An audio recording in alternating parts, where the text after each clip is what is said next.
Radio podcast. This is my first episode, so as we get going, it should get better and better. I'm learning the audio tools, which I just don't use audio that much.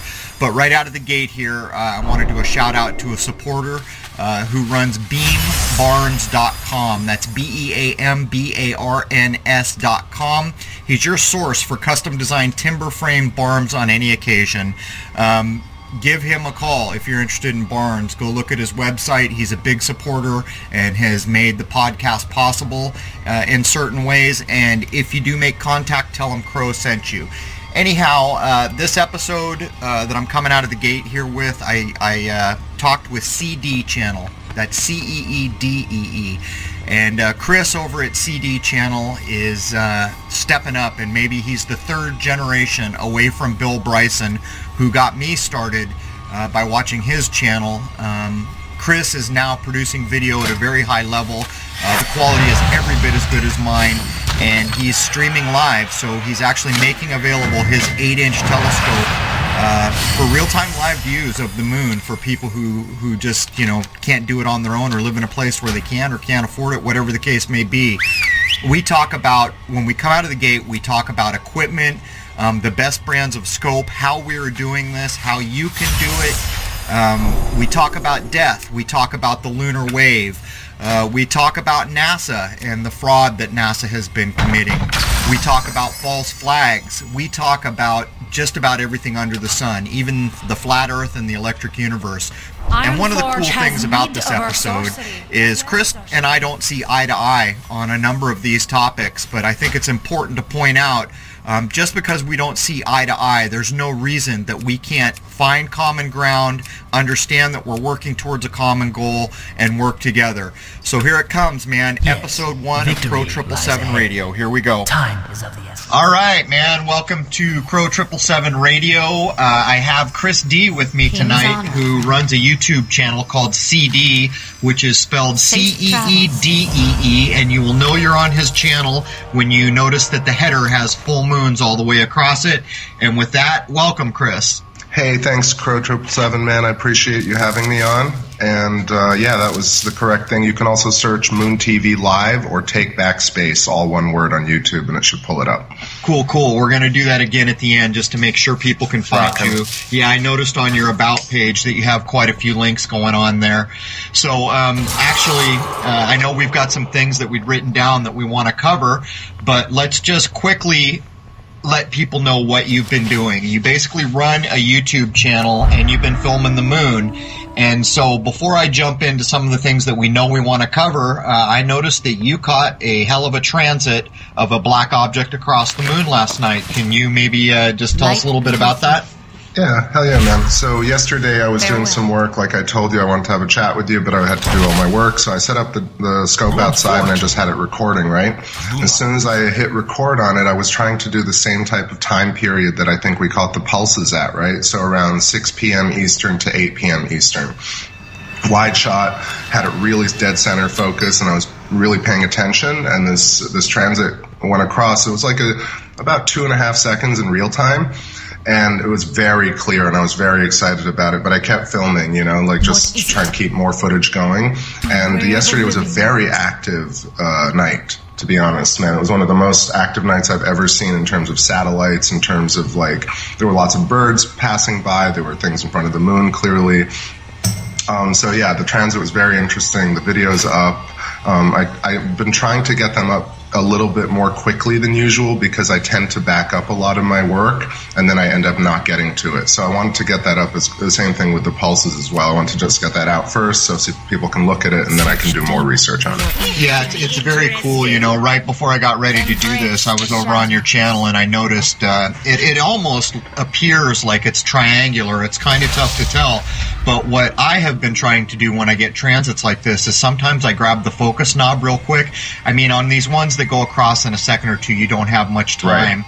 But on the ones that are longer, I try to grab the focus knob and see if I can gain focus by pulling it in a little closer, a little further away. It's just a difficult thing to do. That's a great idea, yeah. Yeah, it is. But, I mean, you really need a transit that's going to be like more than 5 or 6 seconds. And, you know, if you keep at it, I think I have maybe 3 or 4 that are close to a minute transiting.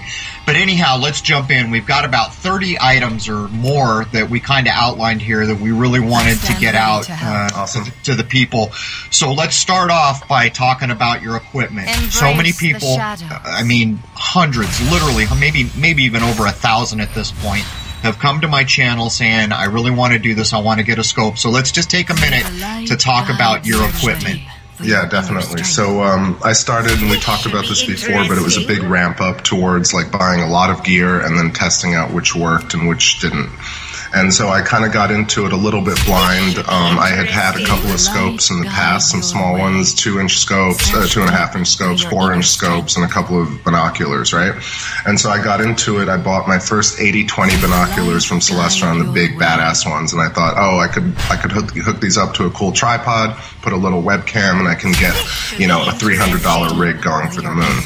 And I was, you know, it was great to look at with my own eyes, but you can't really do any type of real work like that. So my equipment now, what I went in and I threw down $1,100 for the Celestron Nexstar 8-inch SE, which is, I think, one of the best kind of slightly above, you know, I want to say mid-range. Would you call it a mid-range? I mean, it's a lower-end price. I mean, they do go up to 20,000, 50,000 scopes, so that's the high end of it, but 1,100 is a lot for some people. Right. So I got the Celestron 8-inch, and then I got a Sony mirrorless Alpha 6000 camera, which ran me about $700, $800 with the lenses, but now just for the body for the Alpha 6000 is about $498 on Amazon, which is an incredible deal for the quality that it does. I'll quickly go through a couple of limitations on the camera. It does overheat. You do need good memory cards. You need to think about the accessories before you buy a camera, because there's a definite like $100 to $200, possibly $300 investment post buying just the camera to rig it to the scope and to get it running like you want it. With batteries and cards, you mean? Yeah, batteries, cards, the T-ring adapter that we spoke about, so like to get the camera. So I'll explain that. So the camera, you get rid of the lens, right? So I encourage people to try and get an interchangeable lens camera as much as possible, you know, because you can get a point and shoot, but the thing to be aware of there is that you can't take off that lens. So that's a big deal. Like, you can get a great zoomed-in shot, but you won't be able to directly hook it up to the scope. So what I do is I hook up the Sony Alpha with the T-ring adapter, and then the little T-ring mount, which is a 1 1/4-inch steel mount that goes directly, and it looks like an eyepiece connector. And I started putting that using the diagonal on different eyepieces, but then I realized just putting it direct to scope is probably the best shot you can get. Okay. The least amount of glass in between the camera sensor and the telescope. So that's what I'm running as the base gear setup, the Sony Alpha and the Celestron 8-inch with a little adapter connector. And then I can talk about all the other stuff that goes into streaming and recording, but that's the basic setup. So to make it perfectly clear for folks, if you want to record at the level that you see Crow 777 or CD or within that ballpark, you really want to try to get an 8-inch scope or better. The truth is, a 4-inch scope or better works beautifully for the moon. Even a 3-inch telescope will give you beautiful views of the moon. What Chris just said is we're basically taking a camera, a DSLR or others, where you can remove the lens and basically the telescope becomes the lens of that camera. You need an adapter, whether you have a Nikon or a Canon or a Sony. There's an adapter ring that goes to that kind of camera. You put it to a T-ring. That goes directly to the scope with no diagonal, no eyepiece, nothing. Camera to scope. And so, Chris, do you think we can agree that with what we've kind of outlined that the price point would be $2,000 or less? Yeah, $2,000 or less for what, honestly, I'm using. And I think if you just asked me directly, I could tell you all the different pieces and it would stay under something like $2,000. I've spent upwards of $4,000 to $5,000 on all the extra stuff that I kind of don't use about half of it now. I know it would be fun to sit and like play with all the filters, but it's not as useful as what we're actually doing, which is filming raw. Like you know, like I said, just the scope between you and the moon. And that's, you know, I feel like in my gut that that's the best way to film. Even though, like, I think filters, like when you get the more advanced filters, that would be, you know, the place to start adding stuff. Yeah. Okay, so the other thing I think it's important for us to touch on is people have seen my footage where I started on an 8-inch robotic Meade Schmidt cast grain. By the way, I wanted to cover that. I think we both agree that Schmidt cast grain is really kind of like the work scope for doing what we're doing. Definitely a workhorse and great build. And whatever anybody thinks about the accessories that come with the Celestron stuff, the actual scope itself is top notch, I believe, but it's limited experience, of course. That's right, and there are refractors, reflectors, Newtonian. There's all these things you can use, but a Schmidt cast grain or SCT style scope is compact and it is kind of built for doing what we're describing here. But let's be clear here. A lot of people have seen my footage of a Meade. I will no longer support Meade. I bought a 12-inch, I don't know, a year and a half ago, and it failed left and right. Come to find out, they're made in Tijuana, and they're no longer the American kind of tank that they once were. So, Chris, can we agree that we would steer people to Celestron, that is really the main game in town? I would tell you from my experience with Celestron that it's served me very well, and I have to just take your word on the Meade because of somebody, like I always trust people who've used the equipment. I haven't used enough Meade scopes. I've used one of the smaller ones and one at an observatory, but not enough to say what you're saying. But I believe you if you threw down on a 12-inch and it sucked, so I would definitely recommend Celestron. Right, and I don't want to bag Meade for life because the functionality and the optics, there were things there that were just mind-boggling, but they need to get their quality back. And now that they're not built in the U.S., as so many things are not, they're either built in China, in this case, Tijuana, Mexico. It's a far cry from the thing that I bought in the 90s, which still works as good as the day I bought it. So anyhow, let's keep moving on here. Let me throw in something there cool. While we're at it, because Meade does good lenses, though. Because right. I do have a couple of great eyepieces from Meade that are just insanely beautiful. So I would say think about Meade in terms of eyepieces in a different way, because some of them you can get the older ones that are still made well. And the other thing is eyepieces, just two more brands to be aware of are Televue, Televue, yep. I think is an incredibly good brand, and Bader, Baader. That's one of my prime lenses, which is the Bader Planetarium Click Stop. I threw down, I think it's like $300 for it, but it's a beast, like encased hard steel black, and you can do from, I guess, 8 millimeters to 24 millimeter click stop, yep. without disconnecting it. It's fantastic. So and it actually has a direct to T-ring adapter, so I can put basically the Sony right into the Bader Planetarium, right into the scope. Now it's very finicky because that thing is huge, and then the camera makes it. So I have a few weight issues, Crow. Yeah. But basically when I zoom in on the 8 millimeter with that, there's just it's insane, and so what happens though? Just one quick, I'll finish up. Is with the 8 millimeter and 12 millimeter, you'll start noticing a lot of the dirt on the front of the scope, a lot more than any other lenses if you start working with the scope. And so I'm really excited for a new scope that's very clean to try that Bader, because it's going to look awesome, I know. Okay, so just to be clear for everyone, Bader has a reputation for really good optics, and when you're using an eyepiece, you're generally not using a camera. That's when you're just using the tool optically, and I think both Chris and I can verify, do not ever buy a cheap eyepiece. It just isn't worth it. If you're going to get an eyepiece, get quality.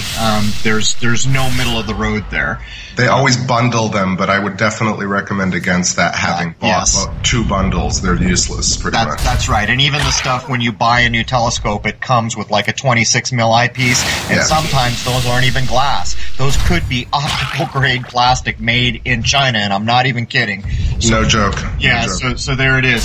So also, let's talk a minute about video quality, because when I started my YouTube channel, I'm almost convinced that one of the things that got me recognized so quickly was just because the video wasn't the same old fuzzy, there's a UFO that we can kind of make out. So I wanted to talk to you about the quality. What did you have to do to get the quality, and did you have examples? How did you realize the quality was so important, and then how did you actually implement it? Because let's face it, right now you're a player. You're producing video every bit as good as what I do, and maybe even in some cases better. Oh, thanks, man. I really appreciate that. You were definitely, I kept talking to my friends after we spoke the first time about how, like, you watched Bill Bryson. And you can kind of pull in that question, to, like, that comment, too. So, yeah, I started watching, kind of go back a little bit. I've been into the ufology stuff and conspiracy, truth seeker stuff for a very, very long time. I've been in graphic design for a very long time. I'm talking about like since '98. I'm 35, but I started when I was a teenager.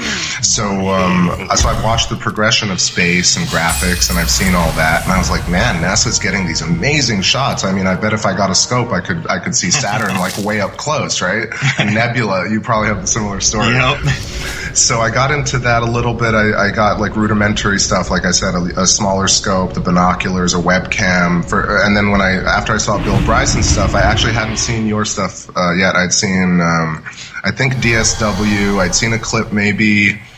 I'd heard about the lunar wave, but I hadn't really stumbled upon it yet. I was still more in the NASA zone. I was like, oh, who's just filming the moon? I wasn't really into the conspiracy side of it yet. And so when I watched Bill's stuff, I was like, man, that is incredibly good. Like, that just blew my mind. I was staggered as to how he did it from home, and he was sitting there having fun and talking to people. He was like, we're on the moon, guys. Yeah. I was like, cool. So when I saw that, and then right after that, about a few weeks later, I found your channel, and I was blown away. I sat there just like in awe, because I was like, man, I guess it can be done on a budget. You know, and I didn't think like you hadn't dropped a lot of money on it, but I figured, you know, like I'm not rich by any means, but I make my own money, so I can spend it on whatever I want. And so I figured, let me throw all my savings at this scope, and that's really where I got up to. So when I got the 8-inch and I started looking at the eyepieces, first of all, we talked about this before as well, but oh my God, when you first get your first scope, it's like a first date scenario. Amazing, like super exciting. And of course, you know, some things are going to be a lot more disappointing than you think, like stars and planets. And then the moon is going to blow your mind apart like you've never thought before. It's going to change your life, I believe. If you're anywhere, you know, if you have that kind of childlike excitement.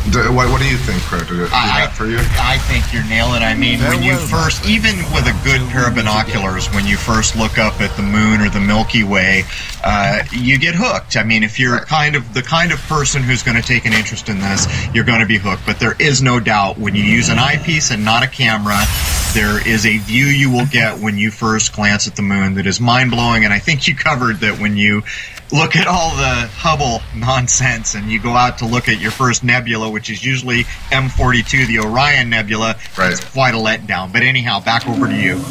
Right, so so I saw Bill's stuff, and I was like, man, he's doing a webcam. But then as I studied it more, he had a friend of his do a custom cage for it so he could rest it properly. And then you realize you start playing with this thing, you start putting the camera near the eyepiece, and you're like, man, I can't get this quality from end to end of the sensor. So anyway, long story short, I finally got the T-ring. Like I said, I put the thing on the Celestron, and I started. But you know, there is a level you can see if you jump back to some of the earlier Moon TV videos or even Moon clips that I started to do.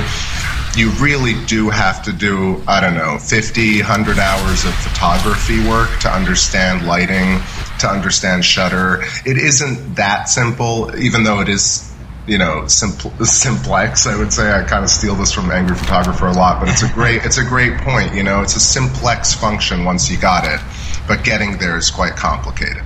So, and now it's like really muscle memory. Like I can sit there and I can scope and I can do the camera with one hand while I talk to people. It's become a very easy type of seamless task, but getting there was very complicated because you have to pay attention.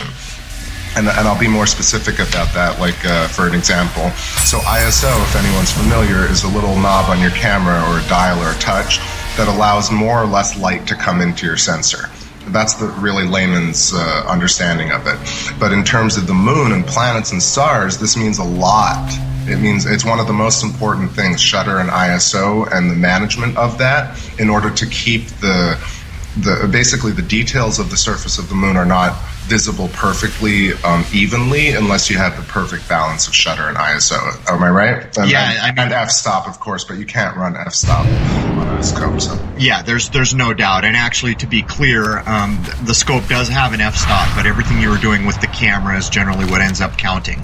Right, exactly. I mean, you can't adjust the f-stop from the camera like you could with a special lens that's made for the camera, for example. But yes, f-stop is basically the depth of field, and you're going to get that because the scope, like you said, becomes the lens of the camera. We seem to be having a problem with oversized. So I kind of feel like, we've done this whole kind of opening segment to help people understand how we're doing it and how they could do it. I know. Let me finish up, man. Now I know where the thought was the quality. You asked me about the quality of the shot, right? So I saw Bill, I saw your stuff. I'm like, man, I need to match that if I'm going to get anywhere, because really that's what's visceral about it, right? You get a visual clip, you get some cool little audio piece, and not too much, not too much fluff. And then people watch it and they're like, damn, that's it. And then there are hundreds of clips about weird things that I used to watch, and I'm like, man, this is grainy, this is terrible. Like you said, when they showed, we crashed a satellite into the moon, here's the footage, and I'm like, man, like my footage is way better, and I don't even know what I'm doing, and I can get a better shot of this exact spot. I can't see anything. So there are many things like that. So what I did, now what I'm pushing is basically 1080p solid, right? Yep. At 60 frames per second from my home. So my connection's like just a pushed out, maxed out cable connection, and I can upload up to 10.8 megs per second. So what I push is 8 megs per second out. So I have about 2 meg buffer to talk to people and to watch the stream myself. But that I'm pushing as much quality out of that camera using an HDMI cable with gold-plated whatever into a computer that's directly only the stream. And so really, guys, I mean, that's where it's at, because there's a lot of crappy footage where people haven't gotten to has been able to really be ruthless about their editing. Ruthless, and I mean with themselves, about their ego and about the quality of the footage, and that's what I appreciate about your work, man. Like, there isn't a clip out there that you've put out that isn't like, damn, bro. It's like so impressive. So, I mean, honestly, and I feel very blessed this past couple of months, and of course for the Venus transit that I got. Really, I want to say I'm doing a good job, but I'm also lucky because I have the time, because really a lot of it is about the time and the patience and watching and paying attention and being there. So what do you think about that? I think what you just said sums it up. So many people, not as much as it used to happen, come to my channel and say this is faked. I've used a telescope a lot, and I've never filmed anything like this. And you just nailed it on the head. It takes time. If you're going to film with the intent of doing what you see CD channel doing or Crow 777 channel, you're going to need to put in some hours. But you've got to love it, and you've got to have an interest in it. And to kind of sum that up, you're not going to get a DSLR with one battery to do this. You're going to get a DSLR with 3 or 4 unless you're using an AC pack. But you started to touch on something that you do that I don't do, simply because I'm a one-man show and I don't have enough time. When I film, I'm looking at everything as it happens. And so I want to talk about your stream. You are streaming live video, which in essence allows anyone that may not be able to afford a telescope or live in a place where they couldn't even use one. It allows anyone to log on to your channel when you're live and have free access to an 8-inch telescope viewing in real time. So can you talk a minute about that? Can you just repeat that question so we can keep the flow going? Right. So you offer a service that I do not. I'm a one-man show, and I just don't have the ability to do it by myself, or the time for that matter. You offer live streaming. And what live streaming basically is it allows anyone to come to your channel when you're streaming live and have free access to an 8-inch telescope filming the sky above us, the moon, whatever you're on. Mm-hmm. It gives them access to that. Can you just address that really quickly? Yeah, Rockin', thanks very much for that. Yep. Right, so exactly. So when I first started, I had a few missions in mind. One was, of course, the quality, like I said. 2 was really to kind of, in a way, help you. I know randomly I was like, man, can I do a little part in this and kind of help corroborate some things that are out there without like overextending myself? And as soon as I got in, of course, I was like 100% committed. But I was like, that was one of my first goals. And the second one was like, man, I wish NASA had a scope of the moon that I could just log into a website, punch in some coordinates, and be like, and track that. Why don't they have like 4 scopes? Like, but even budget scopes. Like, what would it be for NASA? Like $2,000 each. $2,000 each with a computer. Like, it would be my rig, like $2,500 times 5 with 2 people. It would be a very minimal expenditure to give people like what I end up now giving them. But what I thought was like, man, can I do this? Is that even possible to do while I do my work and my music at the same time? Because I figured that's the only way, like you said. And in a way, while my friend KC does help me, it is really just me, but I have this kind of, when I moved from New York, I consolidated all my stuff. I don't know if people have lived in big cities before, but you get a pod where you store all your stuff. You have another place where you store your stuff. You have another sister's house where you put your things. You have an office. And so when I came down to Florida, I brought all my computers and all my gear. So I'm in one little apartment with these 5 computer screens. So when I'm streaming, I'm not only watching it on 4 or 5 different monitors, but it's being recorded in 3 different ways. And I'm getting this music from a different computer. So it's a real, almost like I wanted to do like a mini TV station. And then, of course, the custom view of the moon, as much as I can, I try and placate and, not placate, but honor people's requests of like custom shots if they'd like me to pan to a certain place or explain a certain part of the moon as much as I can, as long as I have like the energy to do it. I'm going to go in and try and give them that information. And while it's exhausting, it's extremely fulfilling and gratifying, because all of a sudden now I'm a player, not just in the web community, but more of like, I wanted to be a scientist, but I didn't want to go and like have to get a degree and do 4 years of astrophysics and 4 years of blah, and then get a master's, and then go to an observatory, and then go through the ringer, and then get stuck on one project with one stream of data, Yep. This way I'm completely free, and in a way you've done the same. Like, you can basically sidestep big agencies and say, I don't care about your principles and ethics, I have my own. And here's the tech to match it, and here's the quality of the footage to match it. So that's where I'm trying to position myself. And I'm still a baby newbie right here. I'm just like, I've just been in the graphic design field, so I'm applying professional design skills to a field that I'm still very new at. But the tech is there, and I've always been a good tech person, so I'm just pushing the tech as like, I've always been like, I downloaded the beta version of everything. I downloaded the first camera. I'm a day one adopter of things. I've always been like, I bought 3D printers day one, and I'm going off on a rant, but that's the kind of mentality. You have to be hungry for the next step, and that's part of the conspiracy thing for me, is like, I want the tech. I don't want, I kind of don't think politics, they can't fire Congress entirely, but they could possibly give us better technology for people who deserve it, or people who know how to use it. Yeah. Right? At least, be like, oh man, there are like 100 YouTube astronomers, man, let's bring them into the fold. Let's see if they have something to say. And they completely push us out and ignore us, Brian, I got to tell you a story about Brian Cox, but I want you to talk a little, so please go ahead. Well, to sum up what you're just saying, I say quite a bit. At what point does NASA have to provide lunar footage that even approaches what Bill Bryson, what you are producing? It's ridiculous. And I know we talked earlier about my stories of people in observatories that had worked there, or currently were, 3 of them, saying that they weren't allowed to point those big scopes at the moon unless they were given coordinates.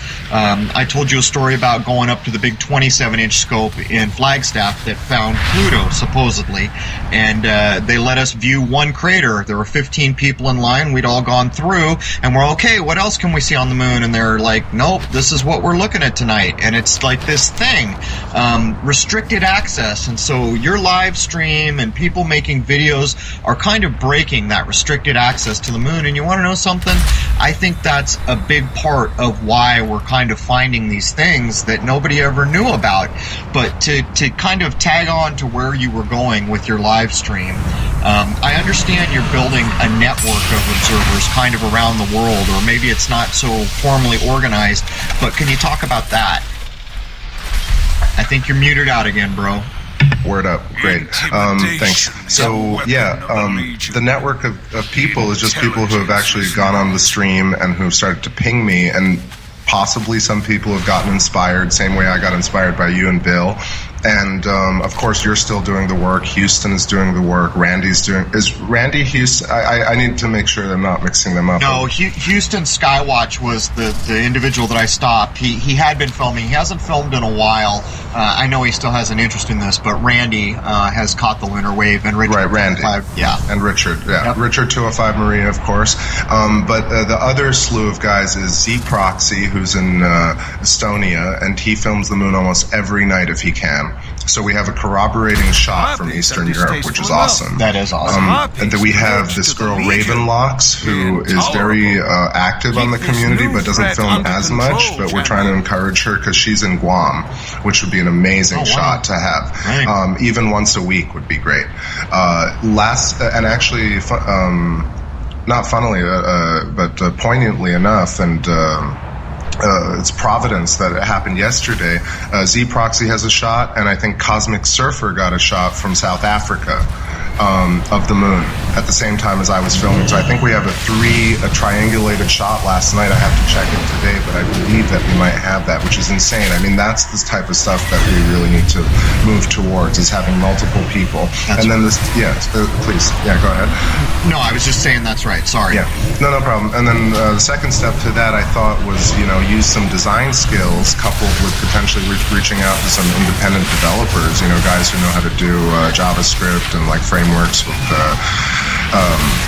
not necessarily deep code, but like even basic framework stuff, and build a map where we can almost like a Ustream map where you can click in and see people streaming or see old videos of them in different locations around the world. And if we can eventually get enough people on board, like 10, 20 people, man, like NASA, ESA, these people can't stop us because they have budget restrictions. They have, higher ups. They have a party line that they have to toe. There are political implications. 20 independent astronomers filming the sky all the time is going to just steamroll out this whole narrative of the illusion that we have of Disney space. Right. Right? Like, Disney space is what we want to get rid of. That's right.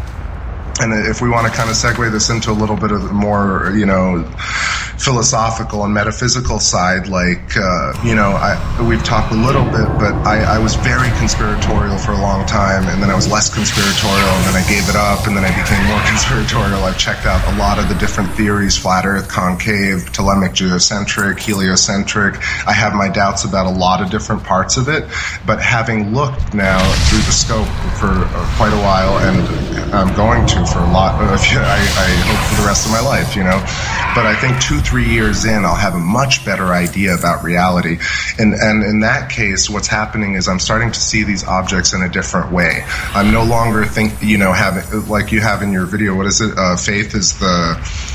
Belief is the enemy of knowing. Right. Is a great line, because, it's not like the umbrella, but of course it is true to a lot of points. Like, if you don't go and do the research on it and look at the math and really just accept that people are using math to do things, but they might be explaining things in a false way. Do you know what I mean? Like, there might be a midway point where you can kind of say, wow, you guys are freaking liars, but not every single person that works at NASA's offices, they could be sisters and brothers and kids and relatives of people we know who are not people out there to kill us, or to rob us. We can't, I don't want to think that everybody's an evil bastard or person. So I started to pull back a little bit, and no longer have these very stringent hypotheses about the moon or space, but I'm trying to be a little more measured in my approach about that.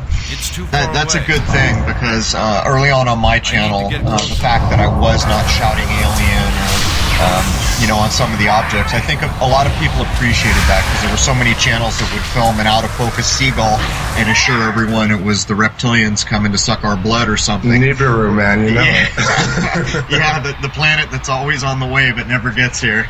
Never gets here. Same like Mars, we never get anything from there. Crazy. Well, Matt Damon will get us there. Mm-hmm. But I think now that we've dipped our toe in the conspiracy realm, it's a good time for me to address the lunar wave, because over the past week or so, it's possible that you may have filmed it twice independently on 2 different nights. So let's talk a minute about the lunar wave, and I'll kind of bunch two things together here. Just give me your impressions of what you are considering about the lunar wave, and do you think the moon is described correctly to us? Is it a rock in space? So there's two things there. Address the lunar wave. You've now possibly filmed it twice. Needs to be vetted still.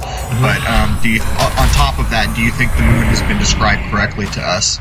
All right, I'll do it backwards. So the moon definitely is missing a lot of data. We're missing visual data. We're missing corroborative evidence that they've landed there. Those films clearly look put together. The footage of the moon libration and evidence that they tell us about where the moon is clearly does match up in a mathematical way. So there is a side to what NASA says about the moon and space that I do just believe based on my physical reaction to what the material is, right? So I just can't get away from that being realistic. But then on the flip, you know, clearly the pictures where they're like, oh, we have this spacecraft that's right next to Pluto. I'm like, I don't think so. So things like that, and my gut is instinctual to say, like, I think you can film that from Earth and make it look like you're there. I've always thought that. So I think they could have done it 50 years ago. I think the technology now, like with their scopes, if I have an 8-inch scope and I can film what people are just like, and you're filming on an 11-inch, it blows people's minds. On a 20, 30, 40-inch scope, you're like in a whole other game. Like, and if people understand optics, you'll realize that the scope, as you go up in inches, it goes up by exponential components of light gathering, right? So when you go from 8 to 9 1/4, you're talking about like 23% light increase. Go up to 11, you're talking about 30 to 40% light increase. You move up to 20, 30, forget it, dude. I don't even know what that might look like. But hundreds of percent, you know. Just forget it. So that type of stuff, I think, you know, so to go to the lunar wave, now, especially last night with all the weird stuff, and last night, man, I caught Hubble. For the first time. I know I'm telling you all this crazy stuff, but this week has been just radical for me. So yesterday I caught Hubble not only on a wide camera shot, but the telescope close-up too, where I tracked it manually, and it matched up with what Stellarium said. Now, did it look like what they say Hubble is? I can't tell yet. I also have to vet that, zoom in. I don't think I'm going to be able to get any detail. It just looks like a light. Yep. But anyway, so the lunar wave, I had my doubts about filming it. I didn't have doubts about you having filmed it or Richard, that being real or not. I didn't doubt the footage, but I had no idea if it was something that could really be filmed like that. I thought it was like this once in a, 2-3 year occurrence that you could really capture it. But now I think that first one is pretty rockin'. That second one, I don't know, but it does match up in terms of the kind of, there's the first wave that comes through with a little tail of it, and then there's a tiny pause, and then there's another strong one with another tail. And I looked at your footage again today right before our call, and I'm looking at it and it looks, clearly your footage is really awesome because it does that kind of push of the lunar surface, the regolith that moves it down while it goes. Right. And the one that I have is very like digital, like a scan line.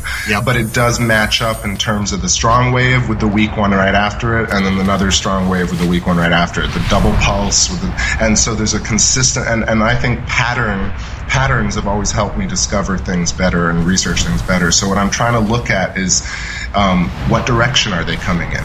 Can we determine the speed of them? I think they're a real occurrence now. So having come full circle and having looked at it and looked at your stuff and now really having thought about it for a few days, I'm like, man, maybe it is something that has been technologically prohibitive. Now that we have 60 frames per second, 1080p all the time, maybe it's something that is constantly happening. Or a little bit more frequently than we have thought. Now, I read about I heard about you talk about the vernal equinox and things happening more around the equinox, right? And it's March 20th, right? Would be the spring equinox, I think. Yeah, I haven't checked this year, but yeah, right there within a day or two. Yeah. Right. So we are approaching that kind of period. So it does. There are theories out there that you proposed that I think are relevant. Some people in my chat have suggested Birkeland currents, or maybe something that's happening in the ionosphere, or at the Kármán line, which is 100 kilometers above the Earth. And maybe that's something that's happening across the whole sky, but just because the moon is this huge object that we can see so clearly, we see it more visibly when it crosses in front of the moon. Maybe it's covering the whole sky crow. You know, it's possible. The other thing is that it could be isolated to the moon, and it's it's doing that refresh rate thing. But at the same time, the moon could be an electrical object. I believe that the craters now, I'm almost convinced that they're electric scarification and not meteorites.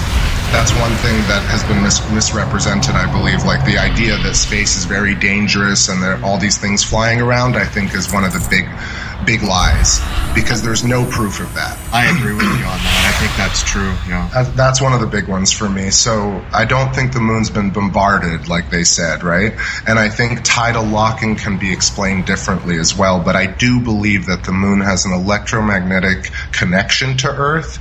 I believe that it affects the clouds depending on where it is in the ecliptic. I believe it affects the clouds depending on its phase and how much light is coming through. And I think the light is part of an electromagnetic flux wave. And so whatever the lunar wave pulse effect is, anomaly is, or maybe not anomaly, I think is part of an electromagnetic flux pattern that we're finally noticing, or maybe is being done manually. I don't know that. I can't say that for sure. But you're right. Like there's a lot to be researched, vetted. There's a lot more to be vetted. Yeah, I mean, indeed. And just to add to the conversation, I do have 2 clips, and the first 2012 catch-up lunar wave, which was done at the fall equinox. A video engineer sometime later went at it and said he could demonstrate that there was enough ambient light in that clip and one other to demonstrate that the wave was not going to be on the moon. I know there's another channel who has tried to say the opposite of that, but it sounds to me like you're currently at a place where you feel it's a solid object. I feel that the moon is a solid object, yes. I mean, unless there's some sort of way to do a projection that does what the moon does physically, that in that case it's this whole other realm of understanding that I don't have language or math for. So all I can look at it in terms of my primitive understanding of physical reality is that it looks like a real object, having looked at it for now, what's over 1,000 hours of footage, and really analyzed it over and over again. If it is transparent and it's like this projection hologram that's cut like Hattie Bob says with the smaller moon behind it, and Aristarchus is like the black box, man, if it's that, holy crap. Like basically it's holy crap in my mind, because I don't have a reality to really explain that. But in the reality that I see in front of me, it seems and acts like a very, very special physical object in our reality. That's the only way I can. I'm really trying for the words here, but I just think about it in a visual way. So I wanted to add something. So you did mention that from the outset, as soon as I had realized that the 2012 capture was a filmed event, and I began to piece together my early assumptions on what was going on, as fate would have it, I had been pushing that people learn what equinoxes and solstices were for the months running up to that accidental capture.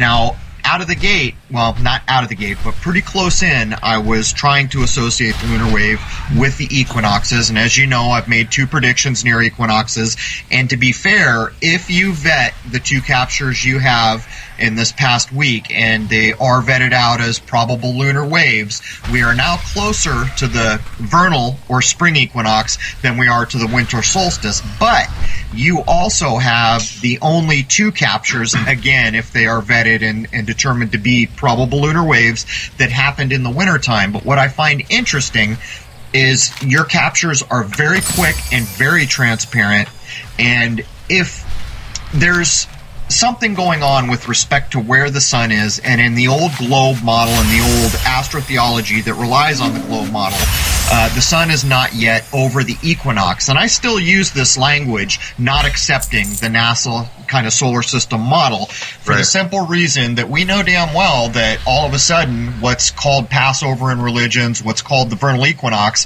when the sun is supposedly coming across an equator based on the globe model, it gets stronger.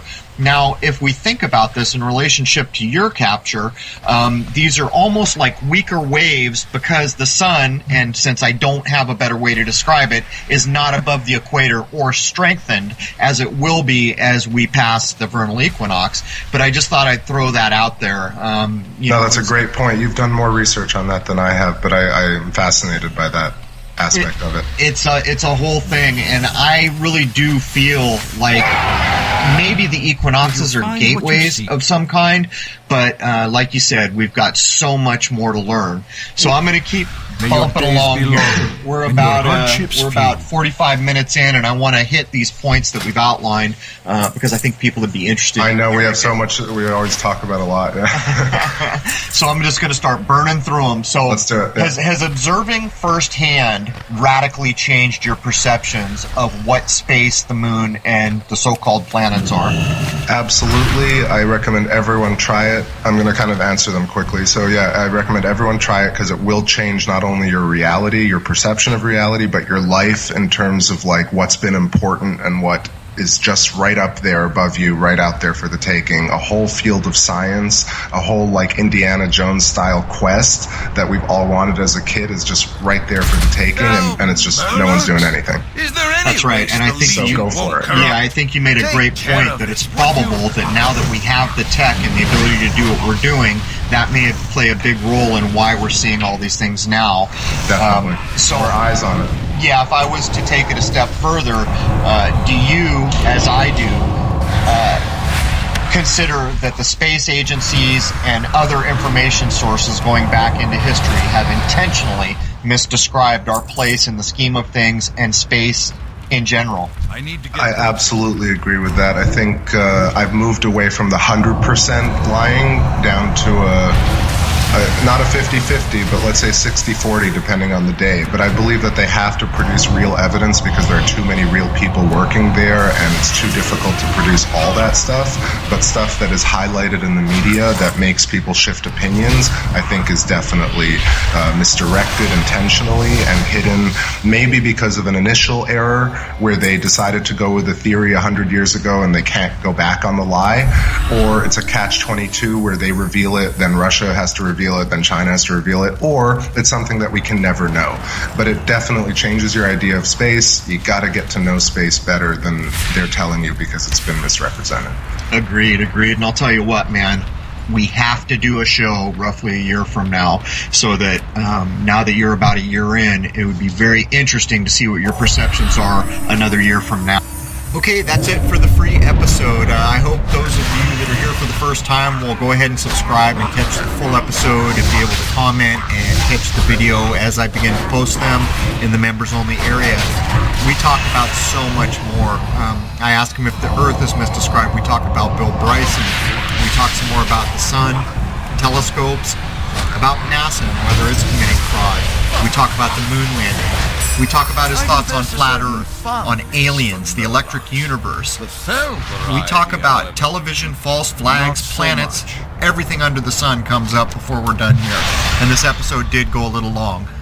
So again, this is my first episode out of the gate, and you have just listened to the free portion. Hope you guys become members and join me on the other side. Cheers.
my guest is Greg Carlwood from Fireside Chats, also known as THC.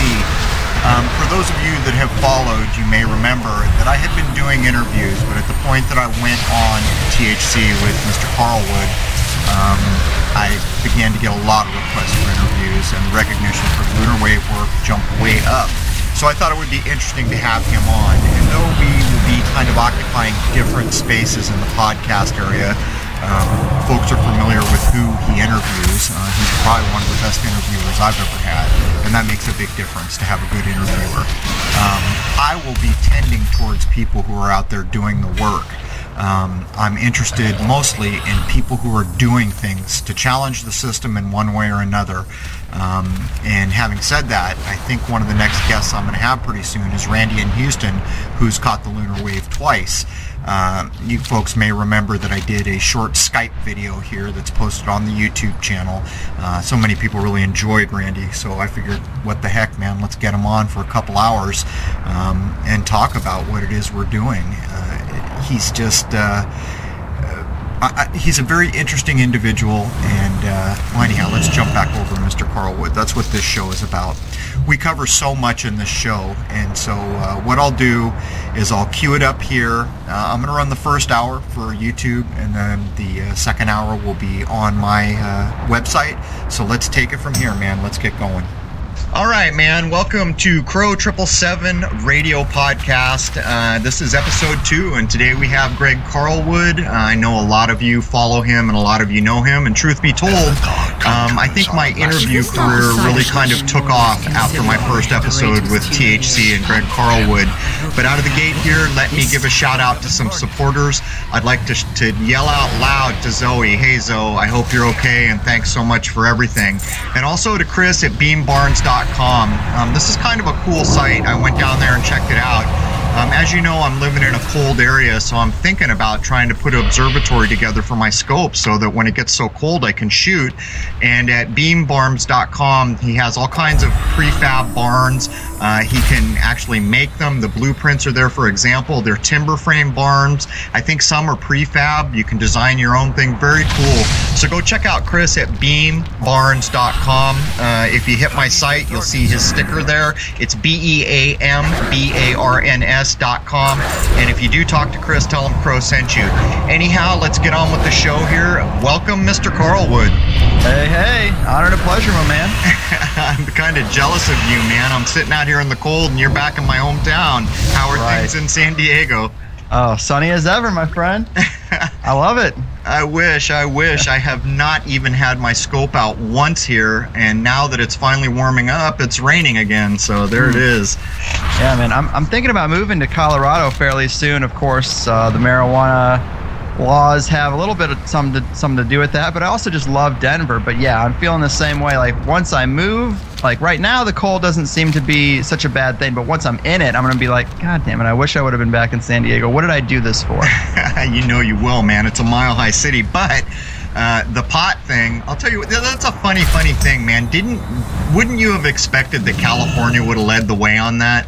You'd have thought. You really would have. But I mean, that's the cliche. Every other state who thinks about California, it's this stoner surfer culture. But I mean, here in San Diego, they've done a lot to try to push it back as much as they could. They had it out there. There were as many pot shops around town as there were bars or tattoo shops when I first moved here. Now there's none, but they do home delivery, which is really just as good. But actually better, right? No, but I remember it was weird because growing up in the 80s, back in the days when I still used to party, I had to retire in the 80s. When I got out of the Marine Corps, that stuff was like rocket fuel, man. If I touch it, I stare at the bottom of my foot for 3 hours. So, but no, when I got back, they were everywhere, and then you could see the legislation. Oh, it can't be close to a school. Oh, it can't be close to a street. You know, and they just kept going down, pushing it out. You know, if people have skin, they can't walk in here. But that's funny, the home delivery thing. But anyhow, man, let's jump into this. So what's new with you, man? What's new on the Carlwood horizon? Oh, really just doing the same old thing. Doing the 5 shows a month, trying to stay steady with that. I still have an Armenia video to put out. Last year I went to Armenia with Graham Hancock on a little research tour because a lot of people talk about Göbekli Tepe, which is there in Turkey, which borders Armenia, And a lot of people talk about things that are going on around Armenia and ancient sites there, but they don't talk about what's in Armenia. And I think that's because the infrastructure there is pretty weak. I mean, they have one major city, Yerevan, but outside of that, there's not a lot. Like, we went to one place where a local Armenia guy was showing us around. He's like, hey, come here. We did a little bit of excavation here. We found some pottery, some this and that. Why don't you check it out? We went over there, and there are just human bones, like, laying around. I picked up a jawbone that still had a tooth in it, and I'm like, oh my God, I've never touched human remains before, but here they are, just right here. We can still hear people picnicking and hanging out, like, you know, through the trees, not more than probably a quarter acre away. And it was kind of nuts. And I have a lot of footage there. I'm still dragging my feet on putting it up because a lot of it's shaky and this and that. But that was a pretty amazing experience, and I'm trying to get that out because I think that if I put out a video that shows some of the sites we saw, I think it might be one of the first, because I don't think there's very many groups or any that have gone around and taken that tour. No, particularly in that part of the world, I think. But I remember the first time that I even heard the words Göbekli Tepe. I think it was associated with National Geographic, which is a magazine I'm not really impressed with at this point. It's really kind of gone the way of most print. But I have to ask, man, you were there, you were firsthand looking at it. Does it feel to you firsthand as ancient as you're being told it is?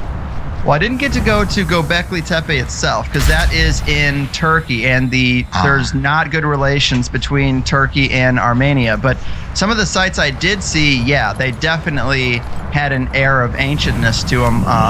We went to this one particular kind of temple that had an altar area, and then below it, you could open up this old gate, and there was like a little pit down there. And apparently it was for sacrifice. You know, you throw a sacrifice down there, you put the cage on top of it, and you burn it. I don't know if we're talking people, I don't know if we're talking animals, but I got down in there. I was like, you know, what the hell? I'm only here once. Everybody's staring, and I'm going to get down in it. And me and this one other dude, we got in it and took some pictures, and it had a definite creepy air about it. But one thing I would say about Göbekli Tepe is I'm suspicious of the fact that if you look at Göbekli Tepe now, you can find pictures online, but they're doing this quote-unquote like restoration. There you go. And there are like 2x4s, like little 2x4s erected around it and holding up this ancient stone. It's ridiculous, and I would say they're ruining it. Graham showed me some pictures when we were on the tour, and I was like, wow, this is it's almost like a cover-up. It's almost like this was discovered so the Turkish government came in and said, oh, we're going to restore it, and really what you did is hide a lot of what made it special and what the researchers want to see. So I have my suspicions that, you know, also, not to get so much into Armenia, but Mount Ararat is one of their biggest monuments. It's this big mountain.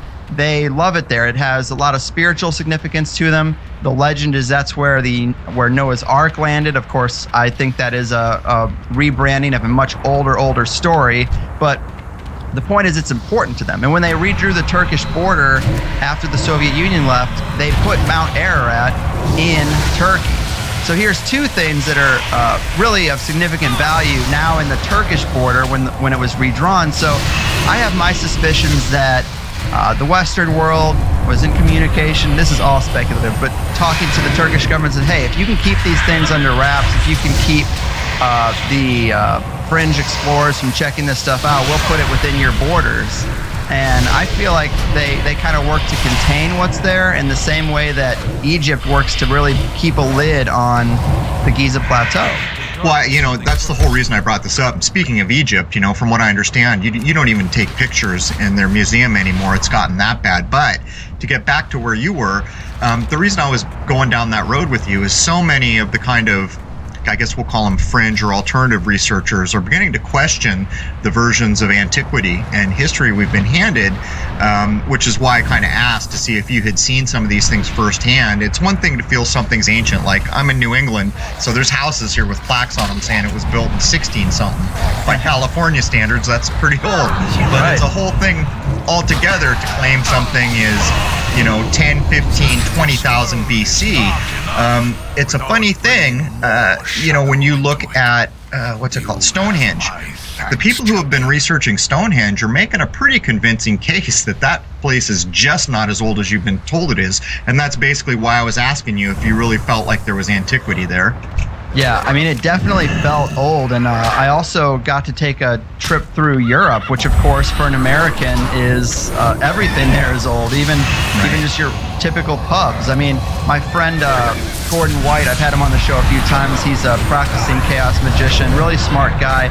He took me to a pub that Crowley used to hang out in called The Plow, and I was like, wow, this is just so cool. But he also took me to the Avebury Stone Circles, which I wanted to go to Stonehenge, and he's like, look, don't go to Stonehenge, that's where all the tourists go. You're going to be stuck there with like 4 buses of Asian people taking pictures, and you can't get close to it.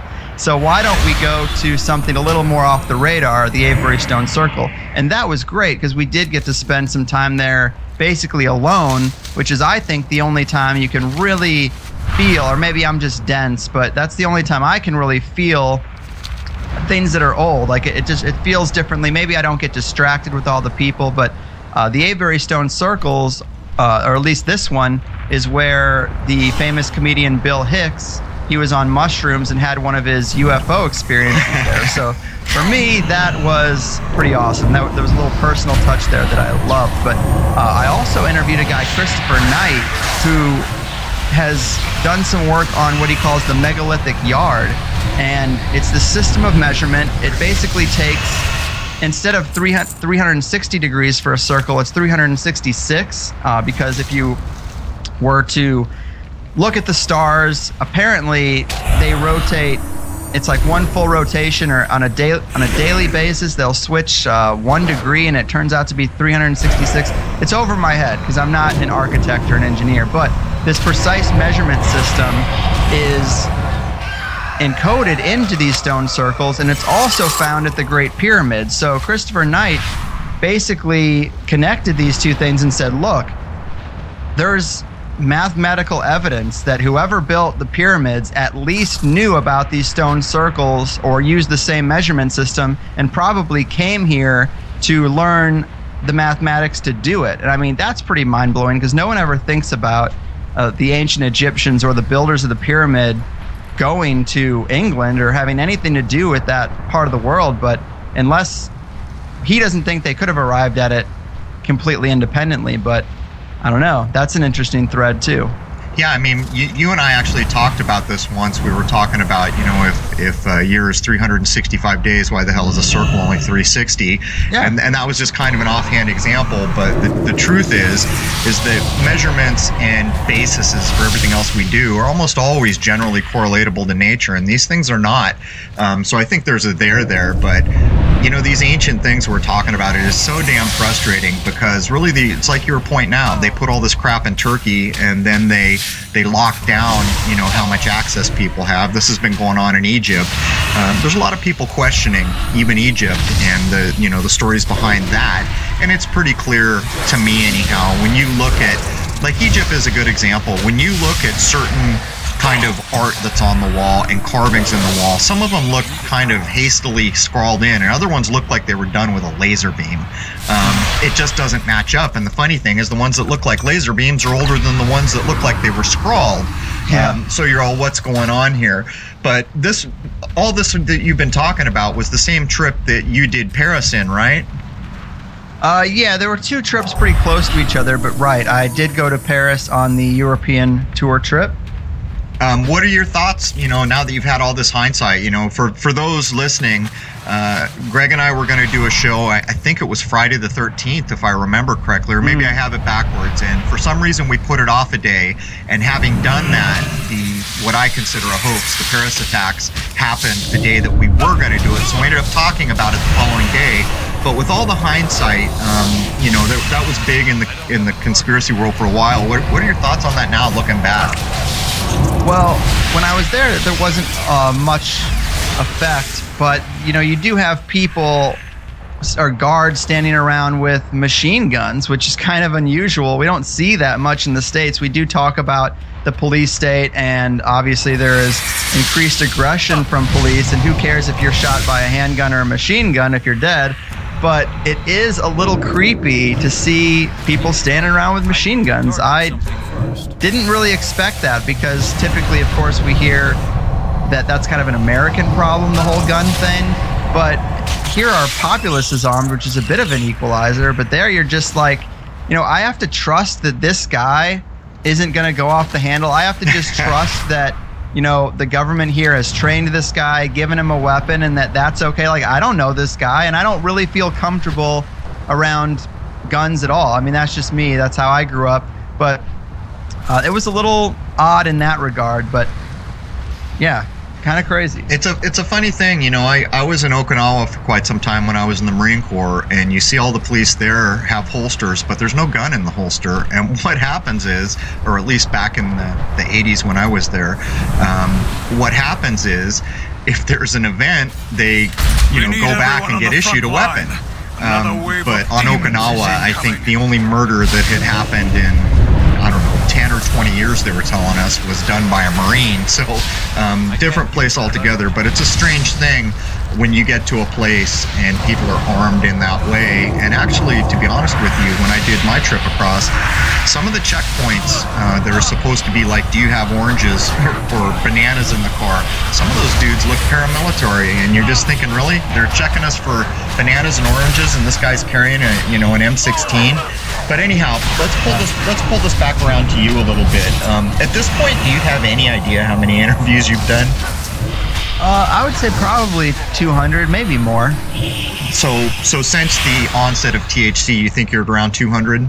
Yeah, I would say so. Do you have favorite topics or favorite people that you've covered within that? I mean, do you have certain ones that you do where you're just like, yeah, I get to do this again?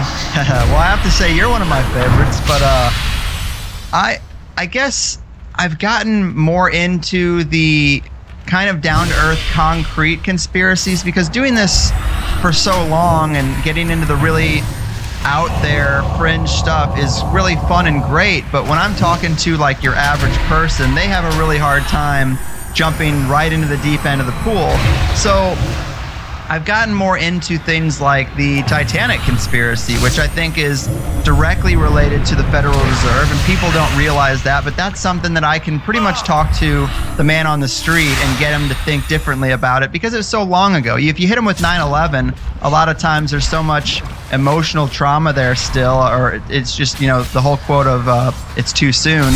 You know, they won't look at it objectively. But the Titanic, I mean, who's emotional about the sinking of the Titanic? So you can kind of reason a little bit better about it. But JP Morgan bought the shipping line that the Titanic was a part of not more than 10 years before it happened. He was supposed to be on the Titanic and got off at the last minute. So did his buddy, the heir of the, I think, Hershey dynasty. And then a lot of the opponents of the Federal Reserve, other elite class, were on that ship. And there's a lot of crazy stuff about the actual sinking, but it happened in 1912, and the Federal Reserve was put in place in 1913 over Christmas break. So you have this situation where a rich industrialist banker who wants the Federal Reserve to get put in place has this boat that's bringing over a lot of aristocrats from Europe, and a lot of the people who don't want the Federal Reserve are on it. And then you just get rid of it. And then not even a full year later, or a little bit more than 18 months later, I suppose, is when you put it in place. And we're still a victim to that today. So when people aren't sure if the Federal Reserve is bad, I say, well, look at this. This is how it got here. And they put it in place on December 23rd, right before Christmas. I mean, most of Congress wasn't even there. Most of the government was home for break. So this is when they do these things, when no one's looking. Now we have the Trans-Pacific Partnership, another nefarious plan from the globalists. And of course, for a long time, everybody's like, well, what does it say? We can't even read it because it was done behind closed doors. So when they want something done, they do it under the radar, or they create a false flag to distract people while they're putting these things through. But I think the Federal Reserve Titanic links are pretty strong, and that was the first time this was done. And I guess I've gotten more into those kinds of things because for me, when I'm talking to your average Joe, those are the things that for them seem to be more of revelations. Another one is the whole alcohol conspiracy. For the longest time, I was like, what is prohibition about? Like, was it really just some conservative religious housewives who clocked enough to get people to say, okay, we'll get rid of alcohol, just shut up. That's kind of what I thought the whole thing was about, because it didn't make sense. But when you find out that alcohol was used as a fuel, and a lot of the farmers ran tractors on alcohol, and they had their own stills. And think about today, if we all had our own little alcohol compost pile type devices that was actually powering our vehicles, because all these, it's a fallacy that these vehicles, I mean, now they're kind of built differently, but the Model T, the original cars, ran on alcohol that you could make yourself.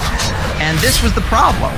So Rockefeller and his cohorts decided to get rid of alcohol, and they said it was for consumption.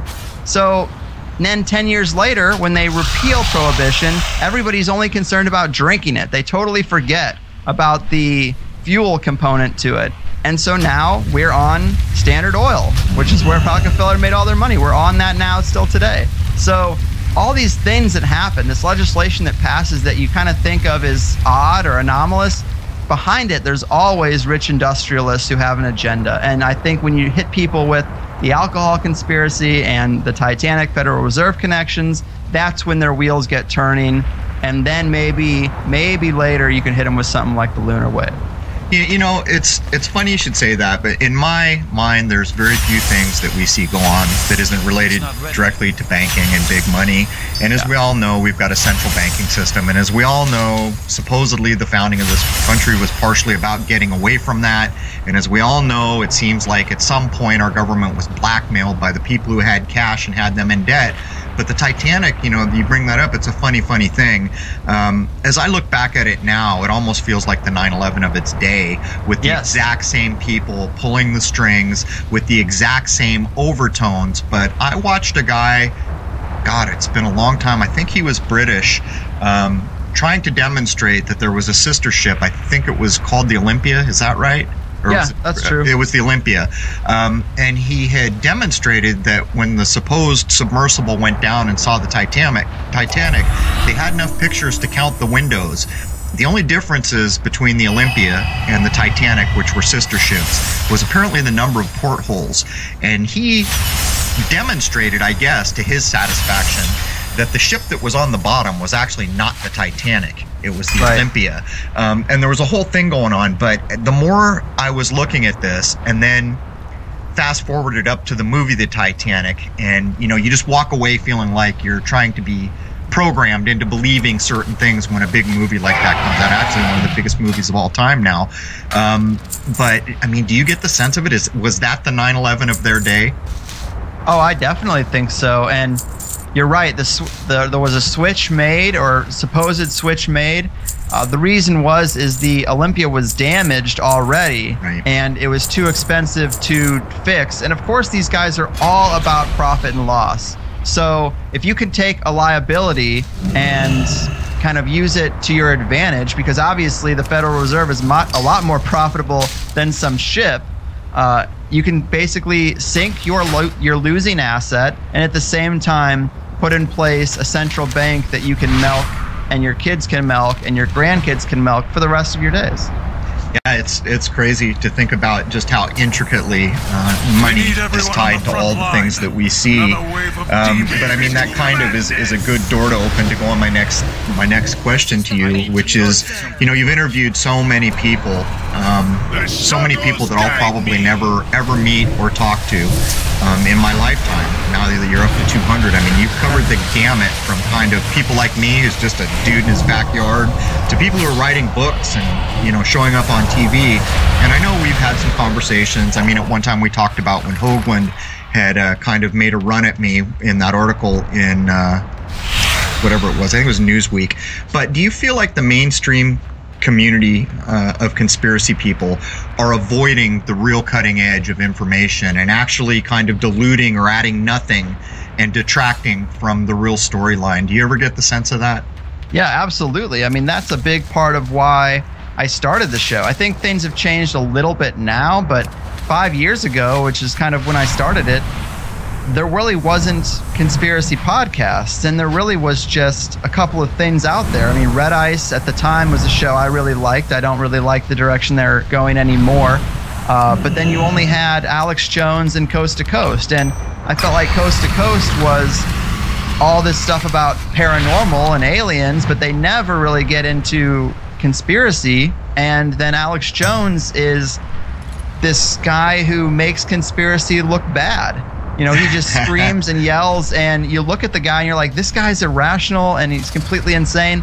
And I think in both cases, it's just limited hangout. You have Alex Jones, he's the tip of the conspiracy iceberg as far as media is concerned, and there's a reason for that. He's allowed to be. So That's that right. way, when The View decides that they're going to be all crazy and have a conspiracy guy on, he's the only one they get. And then they get him on. He was also, he had that big Pierce Morgan interview too. He goes on these more conventional shows where they get to say, see, we listen to all voices, and then he goes nuts and nobody hears anything he says. They just say, oh, here's that irrational conspiracy guy. And he subliminally to everybody else, subconsciously, he represents all of conspiracy. He represents the type of person who believes in these things. And of course, he acts crazy. He can't just go on and have a rational conversation about things like I had mentioned, the Titanic and the alcohol conspiracy. You can talk in a normal tone and discuss these things, but he refuses to. He's got the vein popping out of his neck, you know, steam coming off his forehead. Like, that is a show, and there's a reason for it. And I think in Coast to Coast case, it's just the same kind of thing. They never get past the 101 level. He'll have guests that he's had on 5 times, and the first question will be like, so Dr. Stephen Greer, what do you think about aliens? It's like, well, you know what he's thought about aliens. You've interviewed him for hours already. Let's start at the deep end of the pool. Let's jump ahead. And it's always this introductory type stuff. And of course, they're limited by their formats. They have commercial breaks that are super lengthy. So you have a guest who talks for 10 minutes, then you have 10 minutes of commercial, then you have the next 2 minutes just getting back to where you were, and before you know it, before they can get deep into anything, it's another commercial. So I think that also helps. And that's kind of ironic too. I mean, what a 180. You have this show that's supposed to be exposing, you know, things the government or the elite don't want us to know, being sponsored by the companies that the elite want to sell and make money off of. So clearly they're only telling you just enough. No, I mean, there's no doubt. It never ceases to amaze me, and I think that's a good synopsis. These people are there for a reason, and if you're going to be on the millions of people airwaves, you're going to play by the millions of people airwaves rules, which means you're never going to say a damn thing that matters. It's so funny, because so many people who follow me still kind of mention Alex Jones and think he was the guy that snuck into Bohemian Grove and did all these things, and they don't really understand that he's a set piece. And that he serves a purpose, which you so succinctly just described. He's the call-in guy for the mainstream shows that makes us all look insane, because when you watch that guy, you think he probably should have had 6 less cups of coffee that day, and that's about all you get from him. But anyhow, let's move on. Let's move to a little bit more of where you have come. You know, you've talked to so many people now, and I always wonder, you know, what kind of an effect that has on you. In my experience, you start to talk to the people who seem like they've really kind of become very aware people, but these are the individuals who seem so jaded and so unwilling to deal with people who don't get it. And I wanted to ask you, I mean, where do you stand on the most basic thing, like aliens, as an example? Obviously, I used to love aliens, and now I think that I take more of the Jacques Vallée attitude of, I think there's a connection between what people consider aliens and what magicians and occultists consider spirits. And I think that also another interesting note is that if you look at the ancient fairy lore, I know this is kind of weird for someone who might not be into cryptozoology, who's ever looked into these kind of things, but you know, way before you had aliens, you had fairies, and in Ireland and the UK, all the stories there have a lot of parallels to the stories of aliens. A lot of medical experiments, a lot of stealing of kids, a lot of genetic type stuff, and it makes you think if this phenomenon isn't way older than we think it is, and that the alien motif is just our cultural overlay, our modern cultural overlay for the same phenomenon. And I think that that's kind of where I am with aliens. I think it's a lot older. I'm not even sure that they're aliens from Zeta Reticuli like they say, because that's the thing. Why do we think that they're aliens from outer space? Because they tell us. We have people who are saying they have these experiments, which are sometimes super painful, super traumatic, and then obviously not with the person's best interest in heart. They're treating them like rats in a lab. And then we ask them where they're from, and they say, "Oh, we're from outer space," and we just take them at their word. What if they're from here?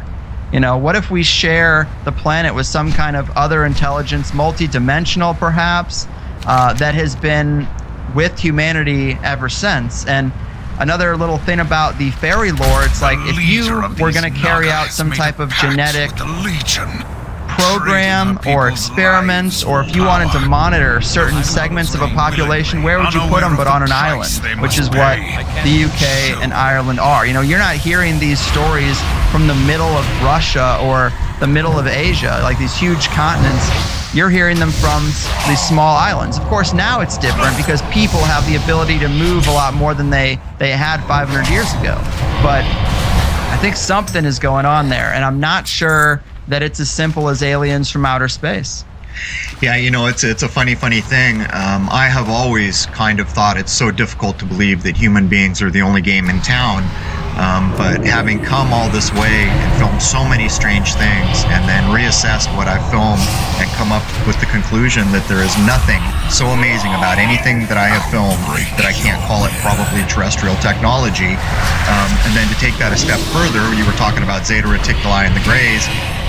You can almost look at the exact movie from Hollywood that put the gray images in our head, and then you can walk through to the Spielberg movies that echoed it, and you kind of see that there was a definition in media in Hollywood that was put forward to kind of bolster the idea of what aliens should be, which brings you back to what you were saying. Maybe it's something else altogether, or who knows. It's just, it's so hard to ever get close to anything that matters when we've got so much pollution from Hollywood and the mainstream sources. But right. Yeah, I mean, let's keep pushing, and I'll hit the divisive one next. Let's talk a minute about flat Earth, and I know that you were getting pummeled at some point where people were hitting you saying, "Why don't you talk about this all the time?" And as you know, I've had people like Mark Sargent out there saying my name in every single interview he's in, when I don't really support or appreciate too much of what he's done at all. I get constantly associated with flat Earth because of just a couple people. And while I feel there's some real interesting work being done challenging the description of our planet, I wanted to ask you, where are you with flat Earth? What do you think about it? Do you think there's any value in the movement itself? Well, I think there's value. I definitely think that questioning everything is good, and that is the furthest extreme of questioning everything, the actual composition of the planet itself. So I don't mind it. Like, if I had to hang out with a guy, I'd rather hang out with a guy who's questioned everything to the point that the Earth is flat, rather than someone who's never even considered that terrorists didn't hijack planes and destroy the Twin Towers. You know, like, I'd rather be on the side of the furthest out conspiracy theory than a guy who just thinks that there's nothing to see here across the board. But I definitely don't go that far. I mean, it's interesting because every time I go out to Sunset Cliffs and Ocean Beach and look out at the ocean, I always think, you know, I see zero curvature here. And when I took these flights to Armenia and to also the flight to Europe, it went from here to Iceland, Iceland to Russia, and then Russia to Amsterdam. Of course I started in Amsterdam. And going up that far north was really interesting. On the trip out, the sun never set, which was kind of crazy. It was an overnight flight, but the sun was always at least at like a sunset level. I could always see it, and then it started just to rise again.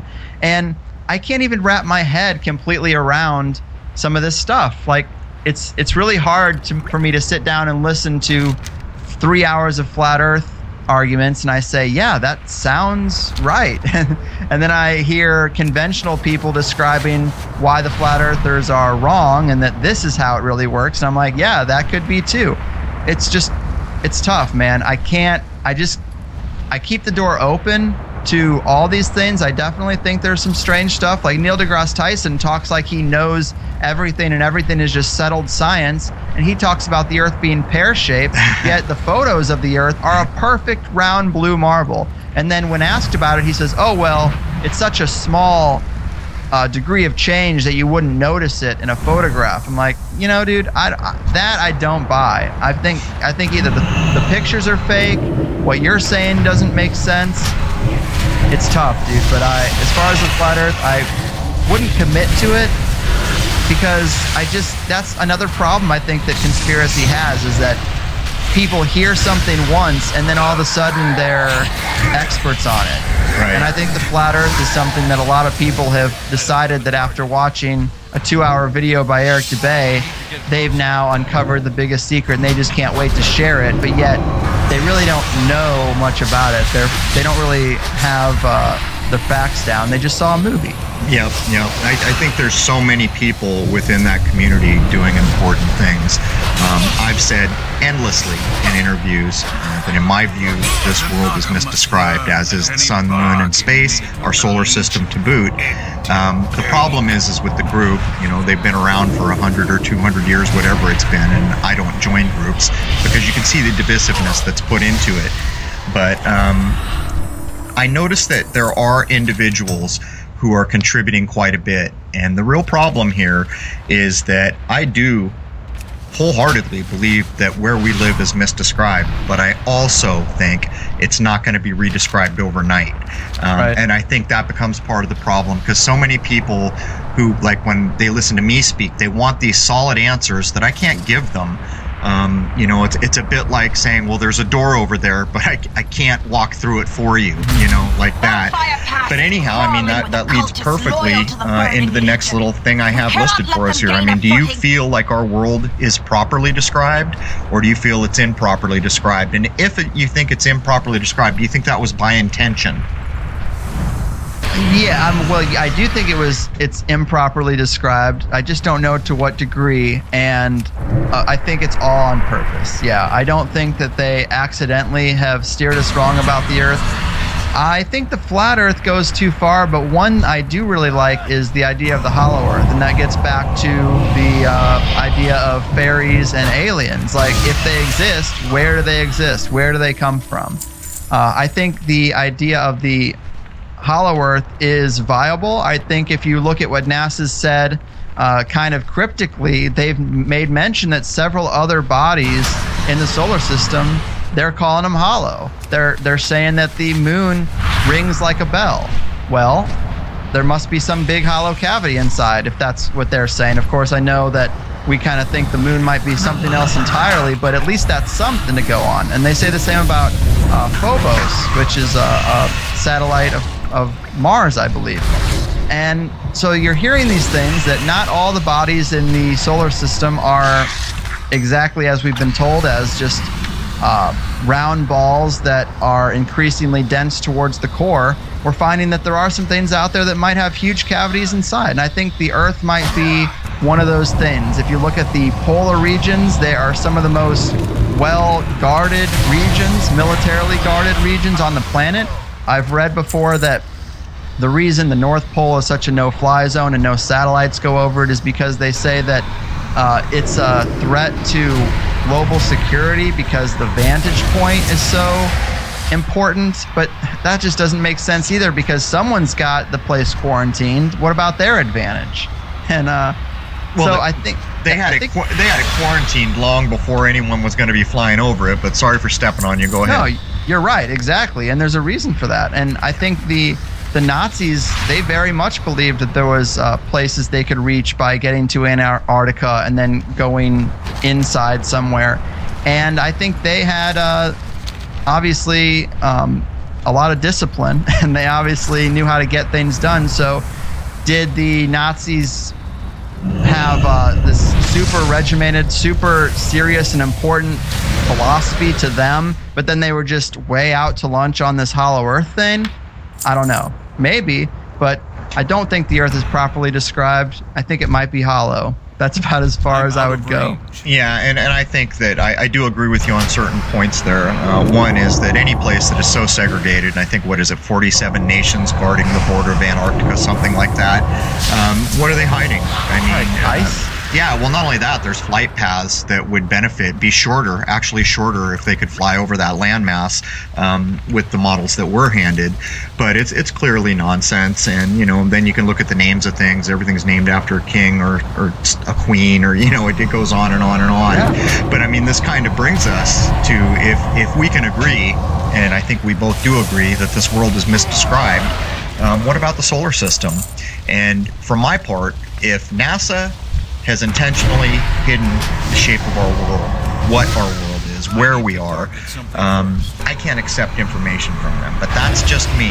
Where do you stand on the solar system? I mean, do you accept the model that is primarily given us through space agencies and then bolstered by Hollywood, with the Star Trek in the 60s and, all the way on up? Right. Yeah, I think the Hollywood angle is really important. So much of what we know, like you mentioned the alien motif earlier, so much of what we get in our heads is from Hollywood, and space is no different. I'd say our ideas, our mental pictures of space are way more solidified by Hollywood than they are NASA even. Because all NASA's images, you can't even make out what you're seeing usually. It's usually like infrared mapping and stuff, and it doesn't even, I can't make any sense of it. I'm not an expert, but most of my ideas from space, yeah, they definitely come from the Hollywood movies. And we have to remember, like, all those ideas are just films. Like, you can't base your reality off of them, even if they're supposed to be telling you that that's what reality is. I think there's something up there for sure. I mean, talk about the the speed in which our planets are supposed to be rotating and orbiting, and then you have these stars billions and trillions of light years away that are actually supposed to be like in the exact same position for generations. Like, I don't know, it seems a little fishy that these things wouldn't get out of alignment with all the crazy motion that we're told is going on. It's weird. Yeah, I mean, everything. Talk about the ultimate way to keep a world off balance. Everything is spinning. I mean, even your solar system is spinning within a galaxy in their model. Even the galaxy is spinning within a larger group. I mean, there is nothing that is not spinning. And if you take that back to our world, you and I are about to be upside down in about 30 minutes. It's a very strange thing. And this has always been a problem. I made the mistake in an interview of being a little bit rude to the Electric Universe people. Because I was just tired of hearing the same thing over and over and over. And so I've been very careful to apologize to the Electric Universe folks, though I do not agree with them. This is my problem. I mean, if we come to a point where we say we can't accept information from NASA because they lie for a living, we doubt the description of the place we live. So how can we accept the place, any other description of any place? And, there's the Electric Universe, which in my view is basically just taking the NASA model and electrifying it. And I know you must have dealt with it by now. So, I mean, what about Electric Universe? Right. I mean, if you're going to doubt the typical composition of space and the planets and the solar system, then the Electric Universe model isn't going to be for you, because it is built on that template, and it does just add the component of electricity. But there are some things that are interesting about it, like if you get into the real elite conspiracies about what they believe, what the secret societies actually worship, you'll find a ton of Saturn references. You'll find a ton of Saturn worship. And one thing that's an interesting component to the electric universe is that they basically consider space to be, instead of an empty void, it's more of a blanket of electricity, of maybe static electricity, some type. And instead of the sun being a gigantic nuclear furnace, it's actually more of an electrical type thing. And they consider certain bodies that are stars to have to be able to discharge their electric fields. And the theory goes that at some point in history, Saturn was actually a brown dwarf star that was our real sun, and at some point it discharged with our current sun and went off out into the distance. And it's very strange because I can't really fathom that happening, the way everything in space seems so static. A change that radical seems a little hard to compute.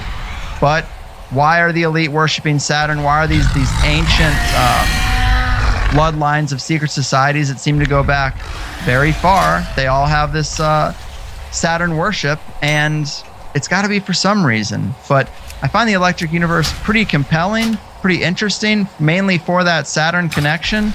And I think we've been kind of lied to about a secret area of physics that's been quarantined from people that I think contains electricity, gravity, magnetism, and even waves. Like I think it can be translated into music also. I think there's a musical component. Maybe that's how things like the pyramids in Coral Castle were built, by tuning a wavelength to some type of auditory tone that also has some kind of effect on gravity.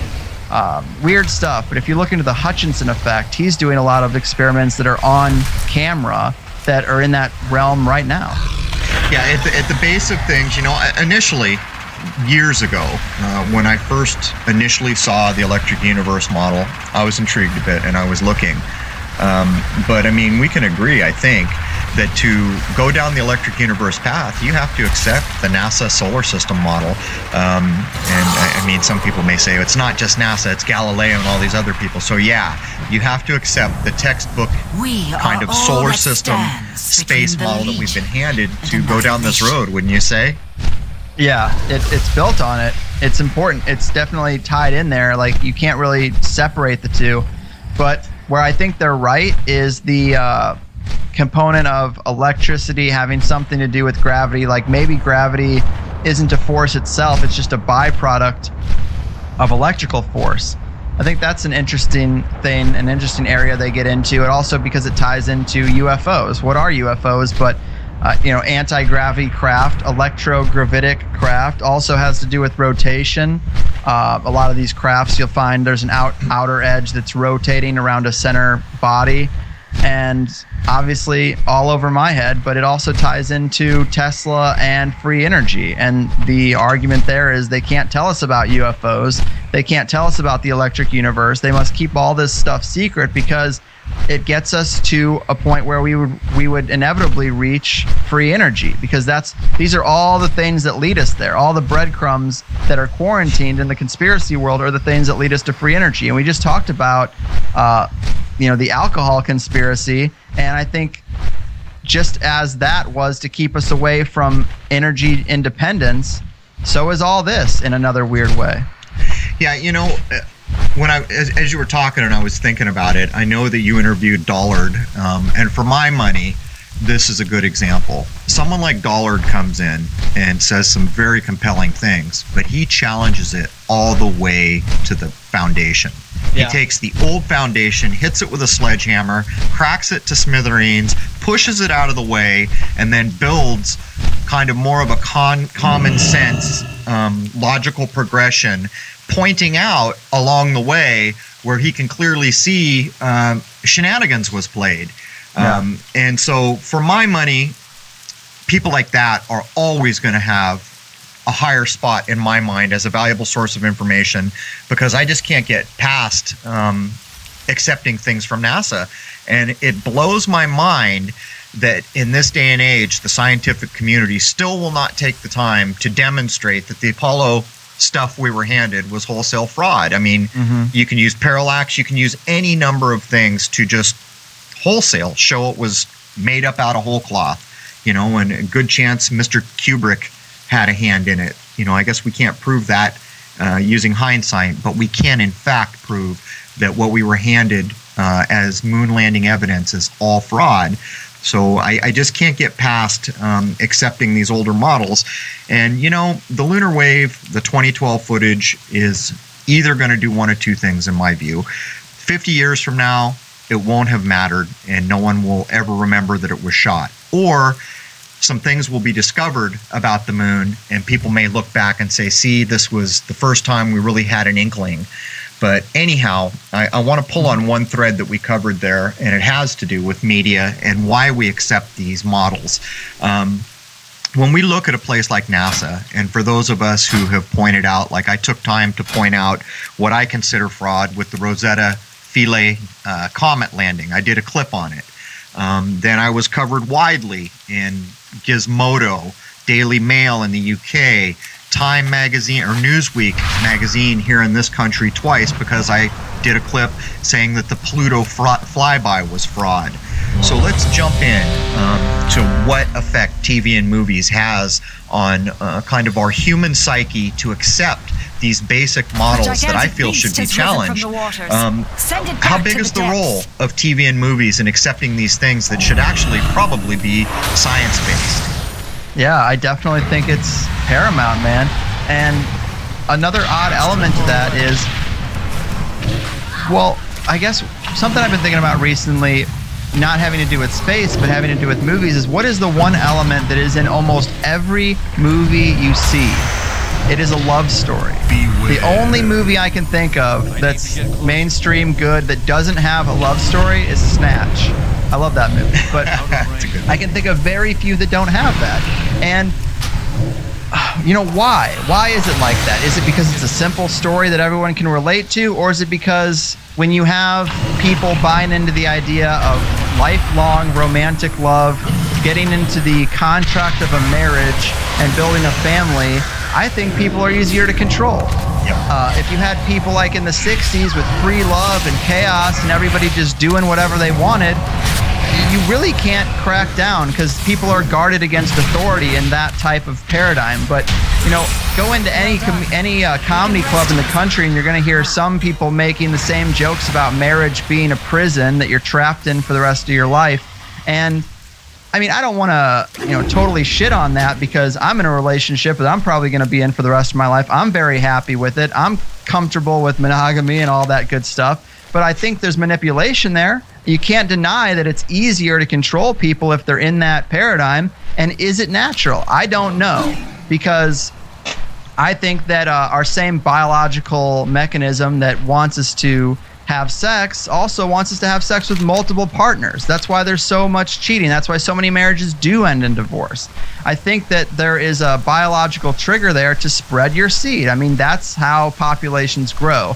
But we have been trained and regimented to be like one person for the rest of your life. Granted, I'm going to do that because that's the society we're in and I'm very happy doing it, but it does seem like an against the grain way to live, yet it's drilled into us from, you know, day one.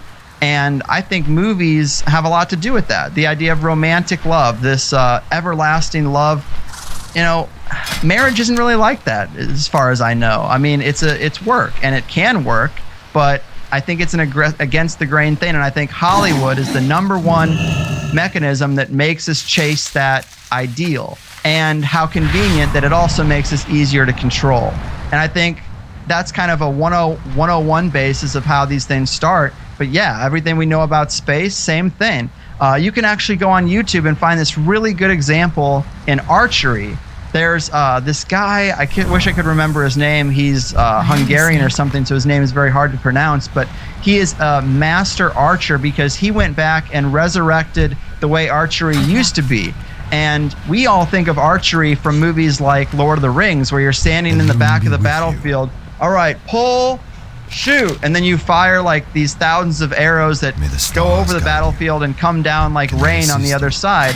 That is all a fabrication of Hollywood, because archery used to be a lot more close combat fighting. And that sounds so crazy and weird, but you got to see this guy do it because he has like little courses set up, and he goes around and he does archery in the traditional sense, and it looks so foreign and it looks so deadly too. It's ridiculous. And you can find this guy on YouTube, and I think that is a good, simple, non-emotional, easy to grasp example, because he cuts in between movies and he cuts in between like old paintings that showed archery and how different they are.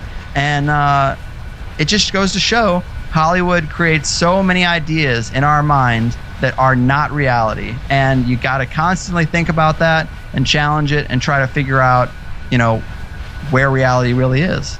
You know, I would almost say that Hollywood has shaped the lion's share of our culture. Yeah. Maybe why we wear blue jeans, and maybe why we had a car culture the way that started in the 50s. And I think your example of love was just spot on, because left to our own devices, we may find someone who we love, who we want to be with, but it's a construct, marriage. You know, who finally said, we're going to get this third dude, and by the way, he's going to be a priest, you know, to come. Right, a stranger. Yeah, and then we're going to license you. And, you know, in my lifetime, I don't know if you're old enough, but in my lifetime, part of that construct was we needed your blood. We got to figure out the RH factor to make sure you two are compatible. But at some point, that became unimportant for some reason. All these strange things. But, I mean, can we agree? We have this bizarre establishment that started in the West called Hollywood that is apparently run by a certain religion, and a small number of families who have probably shaped 80 to 90% of the Western culture, which is exported all over this world. Okay, so there is the first hour or so with Greg Carlwood. The second hour will be running on Crow777radio.com on my podcast website. It will be available for members. As I mentioned in the beginning, Randy will be coming up as one of my guests. For those of you that remember, Randy has hopped lunar wave twice in the city of Houston. And we're going to be talking about what he's done and the equipment he's using, and we're going to be talking about being in lunar wave season. So I hope you will all stay tuned, and I hope that you guys will jump on over to my podcast website and catch the second hour.